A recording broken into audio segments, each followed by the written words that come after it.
খোদার কাছে মোনাজাতে বলি বারে বার, কেন সে প্রাণ বন্ধু হইল না আমার।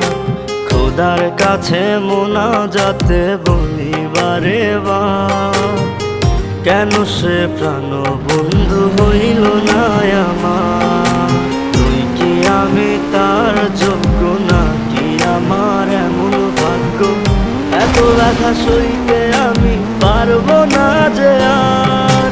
খোদার কাছে মোনাজাতে বলি বারে বার, কেন সে প্রাণ বন্ধু হইল না আমার। খোদার কাছে মোনাজাতে বলি বারে বার, কেন সে প্রাণ বন্ধু হইল না।